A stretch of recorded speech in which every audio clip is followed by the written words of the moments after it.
அஸ்ஸலாமு அலைக்கும் and hi friends. இன்றைக்கான வீடியோவில் வந்து இஃப்தார் ரெசிபி தான் பார்க்க போகிறோம். இஃப்தாருக்கு ஈஸியாக செய்கிற மாதிரி ஒரு கறி கட்லெட் ரெசிபி தான் பார்க்க போகிறோம். வீடியோக்குள்ளே போகிறதுக்கு முன்னாடி நம்ம சேனலில் புதுசாக பார்க்குறவங்களா தான் சப்ஸ்கிரைப் பண்ணிக்கோங்க. அப்படி பெல் ஐக்கானே ப்ரெஸ் பண்ணிக்கோங்க. வாங்க வீடியோக்குள்ளே போகலாம். கட்லெட் செய்கிறதுக்கு ஃபஸ்ட்டு கறியை வந்து வேக வச்சிடலாம். நான் இன்றைக்கி பீஃப் தான் எடுத்திருக்கேன். நீங்கள் பீஃப்க்கு பதிலாக மட்டன் எடுத்துக்கலாம். அதில் வந்து கொஞ்சமாக உப்பு, வத்தப்பொடி, மஞ்சப்பொடி 3 போட்டுட்டு வத்தப்பொடி மஞ்சப்பொடியை வந்து ஒரு 1/4 டீஸ்பூன் அளவுக்கு போட்டுக்கோங்க. உப்பு வந்து தேவையான அளவுக்கு போட்டுக்கோங்க. நெக்ஸ்ட்டு இதோட இஞ்சி பூண்டு பேஸ்ட் ஒரு 1/2 டீஸ்பூன் அளவுக்கு நான் சேர்த்துக்கிடுறேன். இப்போ இது எல்லாத்தையும் ஒன்றா நம்ம கலந்து வச்சிடலாம். கையை வச்சு நல்லா கலந்து விட்டுக்கலாம். இப்போ இதை ஒரு 10 நிமிஷம் அளவுக்கு நம்ம ஊற வச்சுட்டு அதுக்கப்புறம் தண்ணி கொஞ்சமாக ஊற்றி நம்ம வேக வச்சு எடுத்துக்கலாம். 10 நிமிஷத்துக்கு அப்புறம் ஒரு 1/2 டம்ளர் அளவுக்கு தண்ணி ஊற்றிட்டு இதை வேக வச்சு எடுத்துக்கிடுறேன். ஒரு 20 மினிட்ஸ் வந்து லோ ஃப்ளேமில் வச்சு நான் வேக வச்சு எடுத்துக்கிடுறேன். கறி வேகிறதுக்குள்ளே மற்ற பொருட்களையும் நம்ம ரெடி பண்ணி எடுத்துக்கலாம். ஒரு பெரிய சைஸ் பல்லாரி எடுத்துகிட்டு அதை குட்டியாக வந்து கட் பண்ணி எடுத்துக்கிடுறேன்.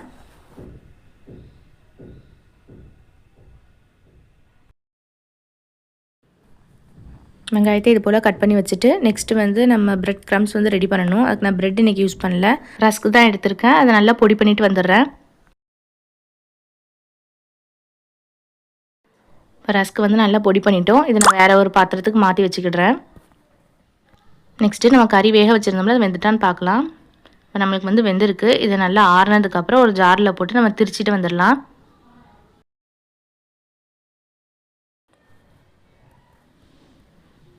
இப்போ பாருங்கள், நம்ம கறியை வந்து நல்லா திரிச்சாச்சு. இந்த அளவுக்கு நமக்கு திரிச்சா போதும். கட்லெட் செய்கிறதுக்கு ரொம்ப நல்லாயிருக்கும். அரைக்கும் போது நம்ம தண்ணி இல்லாமல் பார்த்துக்கணும். தண்ணி இல்லாமல் ட்ரையாக இருக்கணும். இப்போ நம்ம ஸ்டஃப் வந்து ரெடி பண்ணிடலாம். அதுக்கு அடுப்பில் ஒரு பாத்திரம் வச்சுட்டு ஒரு 2 டேபிள் ஸ்பூன் கிட்ட பட்டர் வந்து போட்டுக்கிடுறேன். நீங்கள் பட்டருக்கு பதிலாக ஆயில், தேங்காய் எண்ணெய் எதனாலும் யூஸ் பண்ணிக்கலாம்.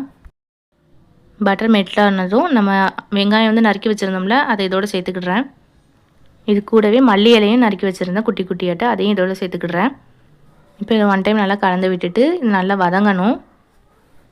வெங்காயம் ஒரு 2 நிமிஷம் போல் இதை மாதிரி வதக்கி விட்டுக்கலாம்.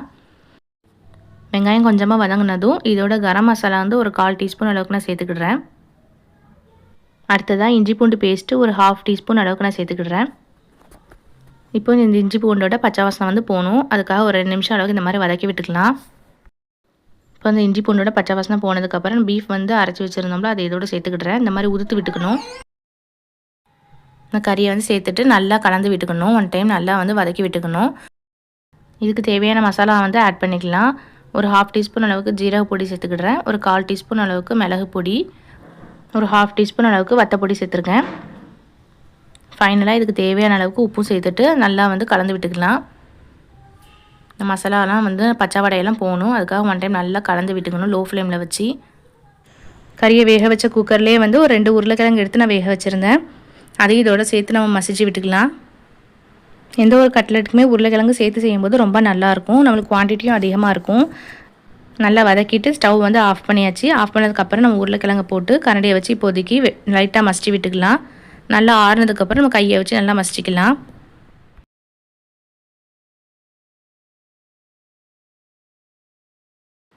இப்போ நல்லா ஆறுனதுக்கப்புறம் கையை வச்சு நல்லா மசிச்சு விட்டுக்கலாம். நான் இது பீஃபில் செஞ்சுருக்கேன். இது நீங்கள் சிக்கன்லேயும் செய்யலாம், மட்டன்லேயும் செய்யலாம்.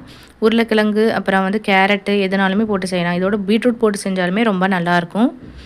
நம்ம விருப்பத்துக்கு தக்கன நம்ம எந்த காய்கறி போட்டு செஞ்சாலுமே ரொம்ப டேஸ்ட்டாக இருக்கும். இப்போ இந்த ஸ்டஃப் வந்து சூப்பராக வந்து ரெடி ஆகிட்டு இப்போ இந்த ஸ்டஃப்லேருந்து கொஞ்சம் கொஞ்சமாக எடுத்து நம்மளுக்கு தேவையான ஷேப்புக்கு வந்து பிடிச்சி எடுத்துக்கலாம்.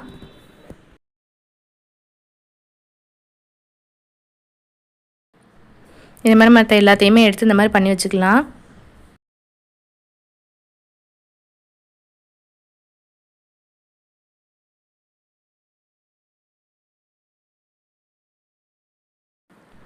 இப்போ நம்ம எல்லாத்தையுமே இதே மாதிரி ஷேப் பண்ணி வச்சாச்சு. கட்லெட்க்கு வந்து வெளியே நல்லா கிறிஸ்பியாக இருக்கும் இல்லையா, அதுக்காக நம்ம ஒன்று ரெடி பண்ண வேண்டியது இருக்குது. அதுக்கு ஒரு 2 முட்டையை வந்து எடுத்து உடச்சி ஊற்றிக்கிடுறேன். இதில் டிப் பண்ணிவிட்டு நம்ம பிரெட் க்ரம்ஸ் வச்சுருக்கோம்ல, நான் வந்து ரஸ்க் யூஸ் பண்ணியிருக்கேன். அதில் முக்கி போடும்போது நமக்கு நல்லா மொறுன்னு வரும். இப்போ இந்த 2 முட்டையோட ஒரு 1/4 டீஸ்பூன் அளவுக்கு மட்டும் கரம் மசாலா சேர்த்துக்கிடுறேன். அப்புறம் 1 டேபிள் ஸ்பூன் கிட்ட கார்ன்ஃப்ளவர் சேர்த்துக்கிடுறேன். கார்ன்ஃப்ளவர் சேர்க்கும் போது நமக்கு நல்லா கிறிஸ்பியாக கிடைக்கும். இப்போ நல்லா இதை வந்து பீட் பண்ணிக்கலாம். இந்த அளவுக்கு நம்ம பீட் பண்ணால் போதும். இப்போ நமக்கு டிப் பண்ணுறதுக்கும் அப்புறம் ரஸ்க்குமே ரெடியாக இருக்குது. இப்போ நம்ம ஒவ்வொன்றா வந்து முட்டையில் வந்து நல்லா டிப் பண்ணிவிட்டு ரஸ்கில் வந்து நல்லா முக்கி எடுத்துக்கலாம்.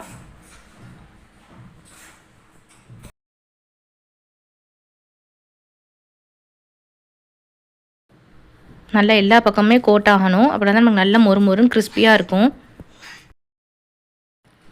இது போலவே மற்ற எல்லாத்தையுமே நம்ம செஞ்சு வச்சுக்கலாம்.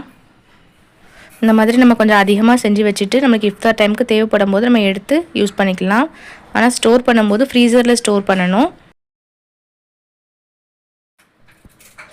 இப்போ நம்மளுடைய கட்லெட்ஸ் எல்லாமே ரொம்ப சூப்பராக ரெடி ஆகிட்டு, இப்போ நம்ம எண்ணெயை நல்லா சூடு பண்ணிவிட்டு எல்லாத்தையும் பொரித்து எடுத்துக்கலாம். ஃபஸ்ட்டு எண்ணெய் நல்லா சூடாக இருக்கும்போது நம்ம போடணும். போட்ட உடனேமே நம்ம வந்து லோ ஃப்ளேமில் வச்சுக்கணும். ஏன்னா நம்ம வெளியில் வந்து ரஸ்க் யூஸ் பண்ணியிருக்கோம். ரஸ்க்கு, பிரெட் க்ரம்ஸ் எது யூஸ் பண்ணாலுமே நம்ம ஹை ஃப்ளேமில் வைக்கும்போது நமக்கு உடனே கரிஞ்சிரும். அதனால் நம்ம லோ ஃப்ளேமில் வச்சு எல்லாத்தையும் பொரித்து எடுத்துக்கலாம். இப்போ நம்மளுடைய கட்லெட்ஸ் எல்லாமே ரொம்ப சூப்பராக வந்து ரெடி ஆகிட்டு, நான் செஞ்ச இதே மெத்தட்லேயே நீங்களும் ட்ரை பண்ணி பாருங்கள். டேஸ்ட் வந்து செம்மையாக இருக்கும். கண்டிப்பாக நீங்களும் ட்ரை பண்ணிவிட்டு எப்படி இருந்துச்சு அப்படிங்கிற ரிசல்ட்டை மறக்காமல் கமெண்ட்டில் ஷேர் பண்ணுங்கள். இந்த வீடியோ உங்களுக்கு பிடிச்சிருந்துச்சுன்னா லைக் பண்ணிக்கோங்க. இது போல் யூஸ்ஃபுல்லான வீடியோஸ்க்கு நம்மளுடைய சேனலை சப்ஸ்கிரைப் பண்ணிக்கோங்க. அப்படி இந்த பெல் ஐக்கானையும் ப்ரெஸ் பண்ணிக்கோங்க.